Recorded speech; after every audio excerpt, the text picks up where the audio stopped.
আসসালামু আলাইকুম। MS word free কোর্সের চতুর্থ ক্লাসে আপনাদের স্বাগতম। আজকের ক্লাসে আমরা শিখব ইনসার্ট মেনু থেকে টেবিলস অর্থাৎ টেবিলসের যে কাজগুলো আছে এই সম্পর্কে আজকে আমরা জানব। প্রথমে আমি এখানে দেখাচ্ছি যে টেবিলে কী কী কাজ সম্পর্কে ধারণা থাকা উচিত বা কী কী কাজ মূলত জানা দরকার। কীভাবে একটা টেবিল নেওয়া যায়, কীভাবে একটা টেবিল বাড়ানো যায় ওই টেবিল থেকে, কীভাবে একটা টেবিল কাটা যায় অর্থাৎ টেবিল এখান থেকে রিমুভ করাকে বোঝানো হয়েছে, কীভাবে একটা টেবিল থেকে লাইন রিমুভ করা যায়, কীভাবে একটা টেবিলে লাইন যোগ করা যায় এবং কিভাবে একটা টেবিল ইচ্ছামতো ঘর যোগ করা যায়, কিভাবে একটা টেবিল স্টাইল করা যায়, কিভাবে একটা টেবিল অটোমেটিক ফরম্যাটিং করা যায়, হ্যাঁ, এবং কিভাবে একটা টেবিলের মাঝখানে বিভক্ত করা, দুই ভাগে ভাগ করা যায়, এগুলো আজকে আলোচনা করা হবে। আশা করি ভিডিওটি সবার কাজে আসবে। তো এর জন্য আমি একটা নতুন পেজ তৈরি করে নিচ্ছি, কন্ট্রোল এন দিয়ে একটা নতুন পেজ নিচ্ছি আমি। এইখান থেকে প্রথমে আমরা ইনসার্টে ক্লিক করবো টেবিল তৈরির জন্য। তারপরে যে টেবিল নামে যে অপশনটা আছে এইখানে চলে আসবো। এইখানে চলে আসার পর এইখানে দেখবেন যে উপরে যে অপশনগুলো আছে আপনারা চাইলে অটোমেটিক এইখান থেকে সিলেক্ট করে এই যে উপরের এই দিকের লাইনটা হচ্ছে কলাম এবং নিচে যে লাইনগুলো থাকে এগুলোকে বলা হচ্ছে রো। তো আপনারা চাইলে রো অ্যান্ড কলাম সিলেক্ট করে টেবিল বানাইতে পারবেন। তো যদি আপনাদের এক্স্যাক্ট কোনো সাইজ লাগে বা এক্স্যাক্ট কোনো টেবিল সংখ্যা লাগে তাহলে কি করবেন, এই যে ইনসার্ট টেবিল একটা ক্লিক করে দেবেন।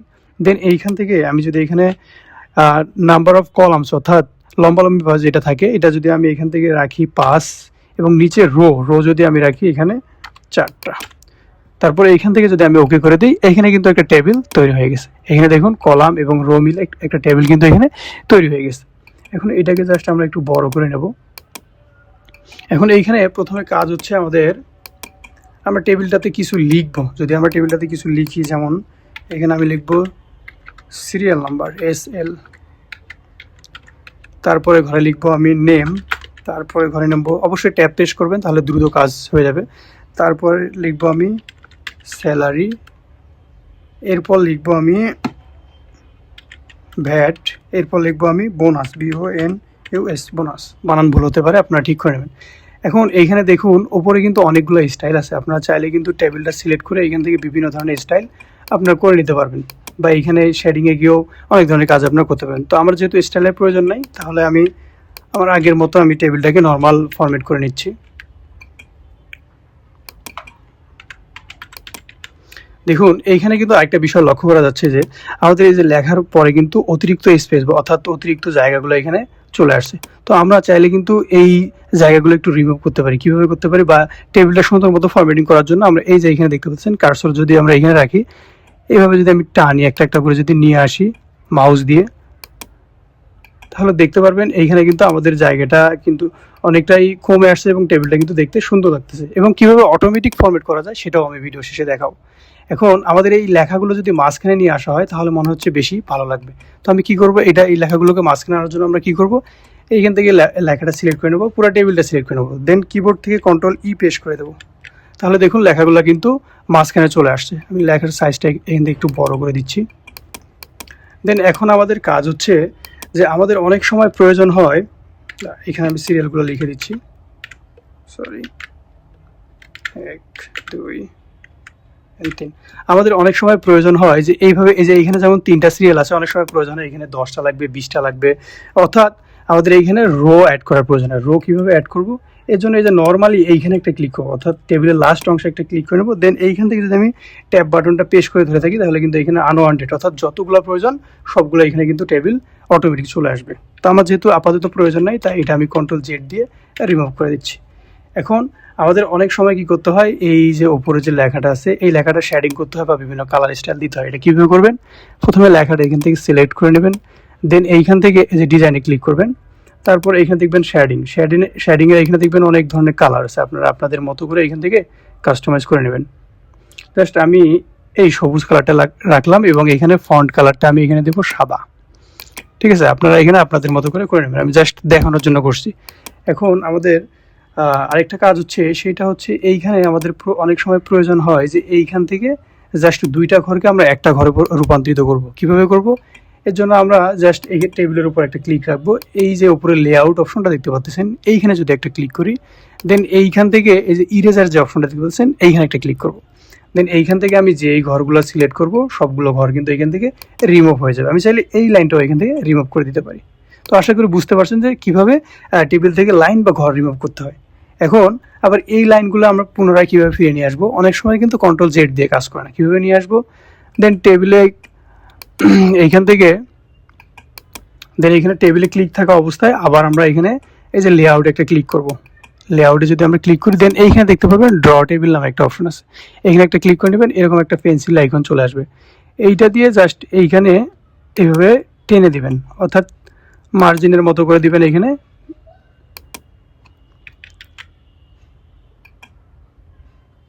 তাহলে দেখতে পারবেন আবার কিন্তু আগের মতো টেবিলটা ড্র হয়ে গেছে। তো আশা করি বুঝতে পারছেন কিভাবে টেবিল রিমুভ করে এবং কিভাবে টেবিলে নতুন লাইন যোগ করতে হয়। তো এরপর আমরা শিখব কিভাবে এই যে আমাদের এখানে একটা লাইন আছে, এই লাইনটা আমরা কিভাবে পুরোটাই ডিলিট করে ফেলবো ফরম্যাটিংয়ের মাধ্যমে।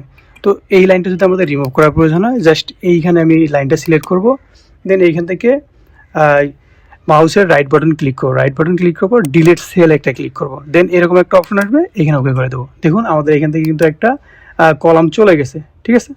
তো এবার আমাদের যদি আবার প্রয়োজন হয় যে এই মাঝখানে আরেকটা লাইন নিয়ে আসবো, ওই লাইনটা তাহলে কীভাবে নিয়ে আসবো, এইখান থেকে আবার এই লাইনটা সিলেক্ট করে নেবো, দেন এইখান থেকে মাউসের রাইট বাটন ক্লিক করে এইখান থেকে ইনসার্টে ক্লিক করে দেবো। ইনসার্টে ক্লিক করে ইনসার্টে ক্লিক করে দেওয়ার পর এখানে অনেক ধরনের অপশন আসবে। এই যে ইনসার্টে ক্লিক করবেন, এখানে আপনি কোথায় এই টেবিলটা কীরকমভাবে রাখতে চাচ্ছেন এটা কিন্তু এখানে দেওয়া আছে, ঠিক আছে। তো এইখানে দেখুন এইখানে কিন্তু অতিরিক্ত আবার আমার লাইনটা এখানে চলে আসছে, ঠিক আছে। আশা করি বুঝতে পারছেন। তো এরপর আমাদের কাজ হচ্ছে যে আমরা এই টেবিলটা কিন্তু বিভিন্ন সময় বিভিন্ন ধরনের ফরম্যাটিংয়ের প্রয়োজন হয়। জাস্ট টেবিলে ক্লিক থাকা অবস্থায় আমরা যদি এইখান থেকে ডিজাইনে ক্লিক করি, এইখানে দেখবেন যে অনেক ধরনের ডিজাইন আছে। আপনারা চাইলে এখান থেকে এইখানেও ক্লিক করে নতুন নতুন অনেক ধরনের ডিজাইন আছে, আপনারা চাইলে কিন্তু এত সুন্দর সুন্দর ফরম্যাটিংগুলো এখান থেকে করে নিতে পারবেন। তো আমার যেহেতু আপাতত দরকার নাই, আমি এখান থেকে কন্ট্রোল জেড প্রেস করে দিচ্ছি।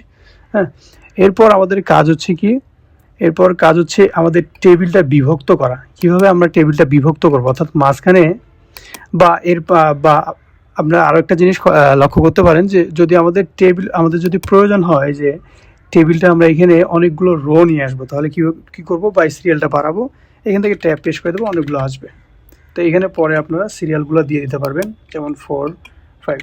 এখন কথা হচ্ছে আমাদের এই টেবিলটা আমি দুই ভাগে ভাগ করব। কিভাবে দুই ভাগে ভাগ করব, এই টেবিলটাকে দুই ভাগে ভাগ করার জন্য নর্মালি আমরা টেবিলের উপর একটা ক্লিক করব, বা এই মাঝখানে একটা লাইনে এখানে আমরা সিলেক্ট করে নেব, দেন এইখান থেকে লেআউটে ক্লিক করব। এরপর এইখান থেকে স্প্লিট নামে যে অপশনটা আছে এইখানে আমরা ক্লিক করব, বা স্প্লিট টেবিল যে অপশনটা আছে এইখানে যদি আমরা ক্লিক করি তাহলে আমাদের টেবিলটা কিন্তু দুই ভাগ হয়ে গেছে। দেখুন এইখানে কিন্তু টেবিলটা দুই ভাগ হয়ে গেছে। এখন এইখানে চাইলে আমি কিছু লিখতে পারি, যেমন কম্পিউটার ক্লাস CLASS, লেখাটা আমি মাঝখানে নিয়ে যাব। দেখুন আমাদের টেবিল কিন্তু দুই ভাগে ভাগ হয়ে গেছে। আবার যদি আমাদের প্রয়োজন না হয় দুই ভাগে তাহলে আমরা এটা ব্যাক স্পেস পেশ করে দেবো এখান থেকে, তারপর এখান থেকে কন্ট্রোল জেড পেশ করেও আমরা কিন্তু এটা করতে পারি, ঠিক আছে। আশা করি বুঝতে পারছেন। এখন আমাদের কাজ হচ্ছে যে আমরা এই পুরো টেবিলটা যদি একবার ডিলিট করে দিতে চাই, যদি আমাদের প্রয়োজন না হয় তাহলে কি করব, এই যে প্লাস আইকনটা আছে এখানে একটা জাস্ট ক্লিক করে দেবো, দেন এইখান থেকে আমি যদি কিবোর্ড থেকে ডিলিট পেশ করি তবুও চলে যাবে, বা এখান থেকে যদি আমি ডিলিট টেবিল করি তাহলে কিন্তু চলে যাবে। আবার ফিরিয়ে নিয়ে আসার জন্য কন্ট্রোল জেড প্রেস করে দেবো আমি এখান থেকে। হ্যাঁ, তো এরপরে আমাদের এইখানে দেখুন যে আমাদের কিন্তু এইখানে এই যে টেবিলে কিন্তু অনেক ধরনের লেখা থাকে। অনেক সময় প্রয়োজন হয় যে আমাদের শুধু লেখাগুলো থাকবে, কোনো ঘর থাকবে না। কীভাবে করবো এটা, এর জন্য আমরা এই যে বর্ডারে ক্লিক করবো, এখান থেকে বর্ডারে ক্লিক করবো। বর্ডারে ক্লিক করার পর এখান থেকে যদি আমি নো বর্ডার দিই তাহলে দেখুন আমার টেবিলের কিন্তু লাইনগুলো চলে গেছে, শুধুমাত্র লেখাগুলো আছে এখানে। আবার যদি নিয়ে আসতে চাই আবার এটা এখান থেকে সিলেক্ট করে নেব, দেন বর্ডারে যাব, এইখান থেকে অল বর্ডার করে দেবো। দেখুন আবার কিন্তু এখানে চলে আসছে। আশা করি বুঝতে পারছেন। তো এরপর আমরা আরেকটা জিনিস দেখব, সেটা হচ্ছে আমাদের এইখানে যদি একটা ঘর আমি সিলেক্ট করে নিই এখান থেকে, তারপর যদি বর্ডারে যাই, এখান থেকে শুধুমাত্র ওই ঘরটার কোনো বর্ডার থাকবে না, প্রথম ঘরটা, এটা হিডিং হিসেবে কাজ করবে। কীভাবে করবে, এই যে নো বর্ডারে যদি আমরা ক্লিক করে দিই তাহলে দেখুন শুধুমাত্র ওই ঘরটায় বর্ডার নাই, আর নিচের ঘরগুলোতে সবগুলোতে টেবিল বা বর্ডার দেওয়া আছে। আশা করি বুঝতে পারছেন। আসলে এক টেবিল ফরম্যাটিংয়ের কাজ এই 5-10 মিনিটের মধ্যে দেখানো সম্ভব না, তারপরেও মেইন যে কাজগুলো আছে এগুলো আমি দেখানোর চেষ্টা করলাম। আশা করি আপনাদের উপকার হবে যারা শেষ পর্যন্ত দেখছেন এবং দেখবেন। এবং আজকের ভিডিওটা এই পর্যন্তই আমি শেষ করছি। যারা পেজ থেকে দেখতেছেন তারা অবশ্যই পেজটি ফলো করে ভিডিওটি শেয়ার করবেন, এবং যারা ইউটিউব চ্যানেল থেকে দেখতেছেন তারা অবশ্যই আমাদের চ্যানেলটি সাবস্ক্রাইব করবেন পরবর্তী ভিডিও পাওয়ার জন্য।